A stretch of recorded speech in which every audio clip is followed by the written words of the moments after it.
اس کے بعد فرعون نے بنی اسرائیل کے بیٹوں کو قتل کرنے کی اور بیٹیوں کو زندہ چھوڑنے کا حکم دے دیا۔ موسیٰ علیہ السلام نے قوم کو صبر کی تلقین کی اور کہا کہ نیک انجام اہل تقوی کے لیے۔ یہاں ایک لطیف بات ہمارے صوفیاء نے بھی لکھی ہے۔ صوفیاء کہتے ہیں کہ فرعون نے کلمہ نہیں پڑھا پر جادوگر کلمہ پڑھ گئے۔ وہ کس طرح کلمہ پڑھ گئے؟ تو کہنے لگے دراصل انہوں نے آتے ہی حضرت موسیٰ کا ادب بڑا کیا تھا۔ جادوگر حضرت موسیٰ کے مقابلے میں آ کے بھی ان سے کہتے ہیں کہ رسیاں آپ پہلے ڈالیں گے کہ ہم ڈالیں؟ آپ ایسا پہلے رکھیں گے کہ ہم رکھیں؟ تو اتنا سا ادب کیا تو رب کریم نے فرمایا جو نبی کا ادب کرے وہ بے ایمان نہیں رہ سکتا۔ جو نبی کا ادب کرے وہ بے ایمان نہیں رہ سکتا، اور جو نبی کی بے ادبی کرے وہ ایماندار نہیں رہ سکتا۔ ختم ہو گئی بات۔ یہاں ہمارے صوفیاء نے یہ بات لکھی ہے کہ چونکہ انہوں نے آتے ہی کہا تھا کہ آپ پہلے ڈالیں گے یا ہم پہلے ڈالیں، تو حضرت موسیٰ سے انہوں نے پوچھ لیا، نبی کے پوچھے بغیر پہل نہیں کی تو اللہ نے انہیں ایمان کی دولت عطا کر دی۔ اللہ تعالیٰ نے فرعونیوں پر قحط سالی کا عذاب نازل کیا۔ فرعونیوں کا طریقہ یہ تھا کہ اچھائی کو اپنا کمال گردانتے تھے، کہتے تھے یہ ہماری طرف سے، اور برائی کو معاذ اللہ بدشگونی کے طور پر موسیٰ علیہ السلام کی طرف منسوب کرتے تھے، کہتے تھے معاذ اللہ آپ کی وجہ سے یہ سارا کچھ ہو رہا ہے۔ ہوتے نا، نہیں کہتے ہیں جب سے میں وہاں گیا ہوں تب سے۔ ہمارے بزرگ ایک لطیفہ بھی سنایا کرتے تھے کہ کسی زمیندار نے نماز پڑھنی شروع کی تھی تو اس کے جانور مرنے شروع ہو گئے۔ اب لوگ سمجھتے ہیں کہ معاذ اللہ شاید یہ کسی بزرگ کے سبب سے ایسا ہے، حالانکہ یہ تو اللہ کی طرف سے آزمائش ہوتی ہے، اس کی حکمتیں ہوتی ہیں۔ اللہ تبارک و تعالیٰ نے ان پر عذاب کیا نازل کیا؟ آیت نمبر 130 اور 143 کا بھی آپ سورہ اعراف کی پڑھیں تو اللہ تعالیٰ نے ان پر ٹڈیوں کا، جموں کا، مینڈکوں کا اور خون کا عذاب نازل کیا۔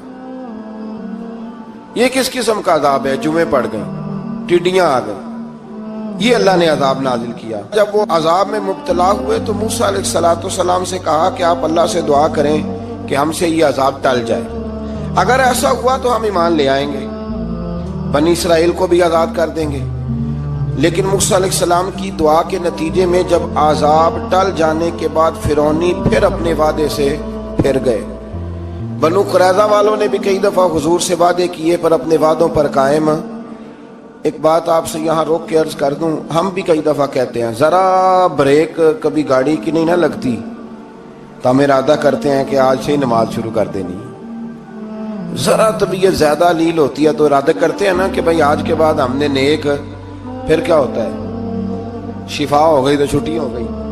یہ طریقہ درست نہیں، یہ تو کفار کا طریقہ بیان کیا نا قرآن پاک نے۔ یہاں فرمایا جب اللہ تبارک و تعالیٰ نے انہیں نجات دے دی تو اپنے وعدے سے مکر گئے، تو پھر اللہ تبارک و تعالیٰ نے بنی اسرائیل کو سمندر پار کر کے ایسی قوم کے پاس پہنچا دیا جو بتوں کی پرستش کرتی تھی۔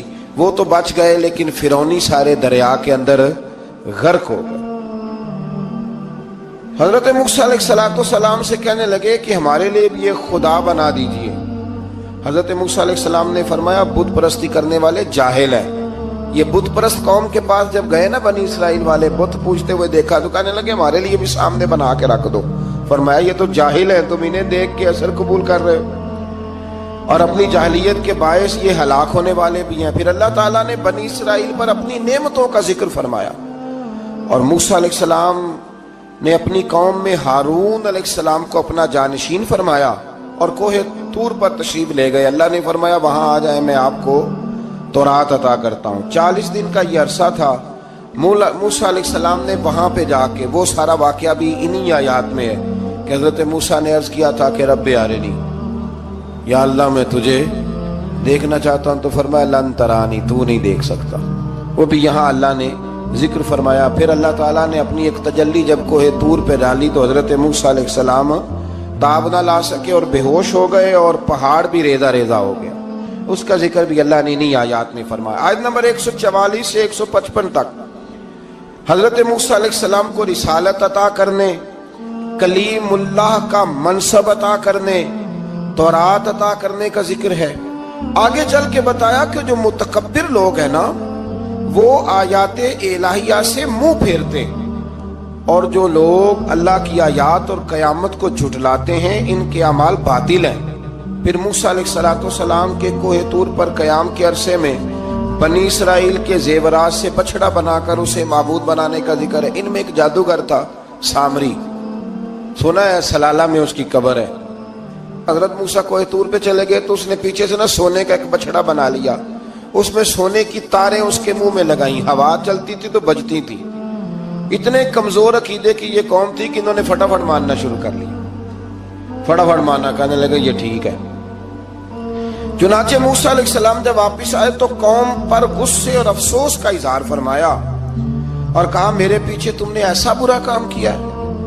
انہوں نے تورات کی تختیاں بھی زمین پہ ڈالی اور اپنے بھائی ہارون علیہ السلام کا سر پکڑ کے اس سے جواب طلبی کی۔ انہوں نے کہا اے میرے ماں جائے، بڑے خوبصورت لفظ ہے قرآن پاک، اے میرے ماں جائے، اے میرے بھائی، قوم نے مجھے بے بس کر دیا اور قریب تھا کہ یہ مجھے قتل بھی کر دیتے۔ اب آپ مجھ پر سختی کر کے دشمنوں کو ہنسنے کا موقع نہ دیں، کبھی بھی دشمنوں کو اپنے اوپر ہنسنے کا موقع نہ دینا چاہیے۔ پھر آیت نمبر 151 میں موسیٰ علیہ السلام کی دعا اور کلمات استغفار کا ذکر ہے۔ آگے چل کے بتایا کہ غصہ ٹھنڈا ہونے پر موسیٰ علیہ السلام نے تورات کی تختیوں کو اٹھایا جن کی تحریر میں اللہ سے ڈرنے والوں کے لیے ہدایت اور رحمت کی بشارت تھی۔ آیت نمبر 156 سے لے کر 158 تک میں موسیٰ علیہ السلام کی دعا کا ذکر ہے، جس میں انہوں نے اپنی قوم کے لیے اللہ تعالیٰ سے دنیا اور آخرت کی بھلائی مانگی۔ اللہ تعالیٰ نے فرمایا یہ کامل نعمت میں ان لوگوں کو عطا کروں گا جو ایمان کے ساتھ تقوی بھی